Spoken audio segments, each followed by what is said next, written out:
माया की नगरी प्यारे माधव का सुमिरन कर ले, जीवन ना जाए बेकार कर ले प्रभु से प्यार, कर ले प्रभु से प्यार। जरा दोनों हाथ उठा के गाओ ना। माया की नगरी प्यारे माधव का सुमिरन कर लो, जीवन ना जाए बेकार कर ले प्रभु से प्यार, किससे कर ले प्रभु से प्यार,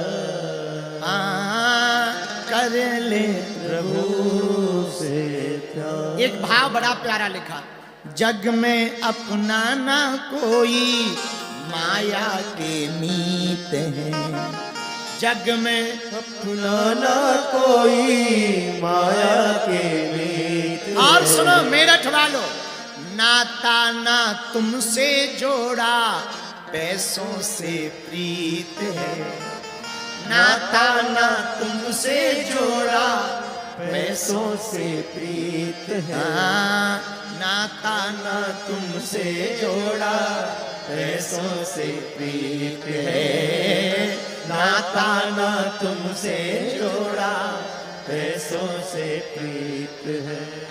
गुरु का तू ज्ञान ले ले, मन में हनुमान ले ले, गुरु का तू ज्ञान ले ले, मन में हनुमान ले ले, जीवन का है यही सार, कर ले प्रभु से प्यार,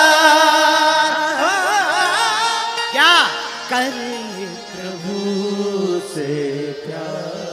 भगवान से प्रीति कर लो भैया, और हनुमान जी से प्रीति करोगे ना तो क्या होगा, राम रसायन मेरे पास सदा रहो, रघुपति के आप हनुमान जी की संगति करोगे, इनके पास राम जी की भक्ति का रसायन है, तो आपको ये चौथा लाभ होगा।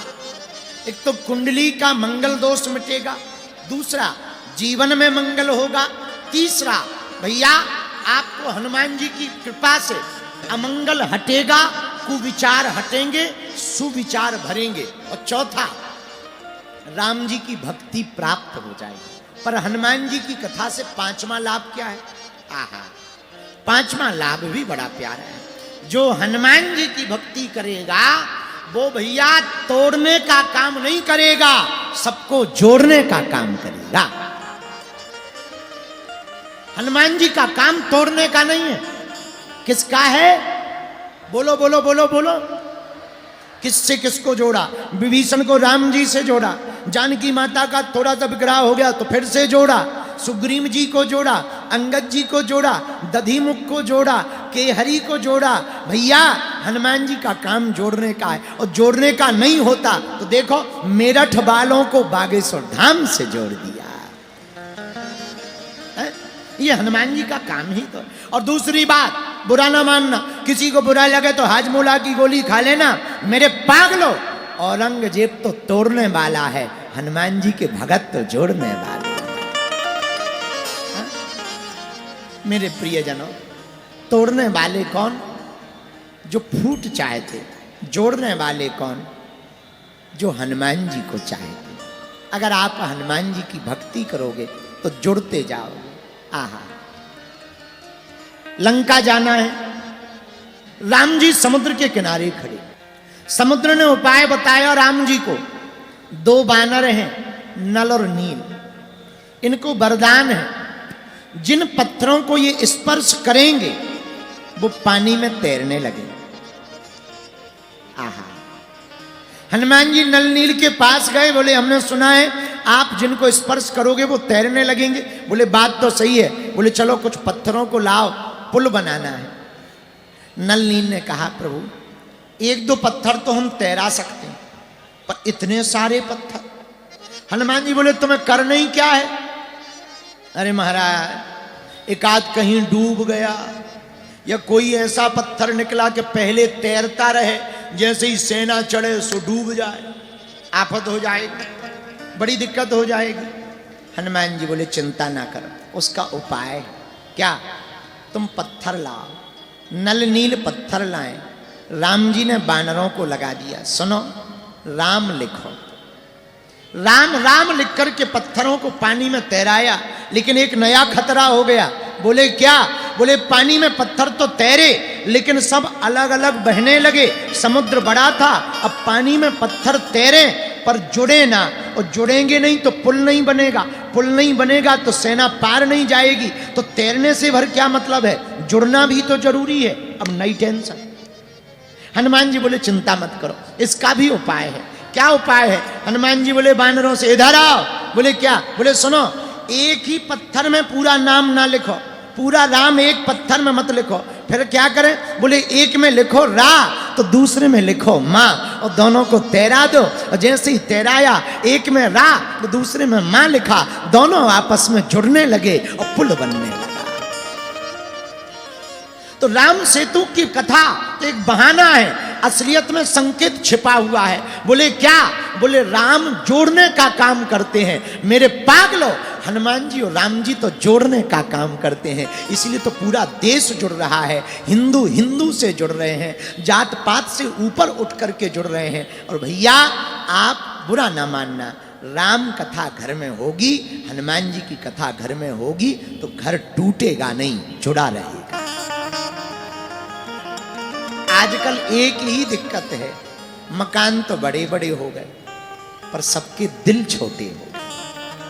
पहले मकान छोटे थे पर दिल बड़े थे। आजकल मकान में इतने बड़े बड़े हो गए कि कमरों की गिनती नहीं है, पर एक मेहमान आ जाए तो दिमाग खराब होता है। पहले कमरे दो ही थे पर मेहमानों को जाने नहीं देते थे। आजकल मेहमान आ जाए तो पूछते हैं कब जाओ। बुरा ना मानना, पहले कम पढ़े लिखे थे पर कपड़े पूरे पहनते थे, आजकल पढ़े लिखे ज्यादा हैं पर कपड़े आधे पहनते। हमें लगता है पहले ही ठीक थे। एक हम कहना नहीं चाहिए, कई लोगों को बुरा लग जाएगा। एक बहन जी हमें मिली, बोले आप ऐसा ना बोलो, अच्छा नहीं लगता है, और इससे आपकी सोच का पता लगता है। हम कहा बहन जी हमारी सोच तो बहुत अच्छी है, आप बुरा न मानो। अरे बोले कम कपड़े पहनना नग्नता नहीं है, मॉडर्न है मॉडर्न। हम कहा बहन जी पर तुमसे ज्यादा मॉडर्न तो हमारी भैंसिया है, बिल्कुल ही नहीं पहनती है।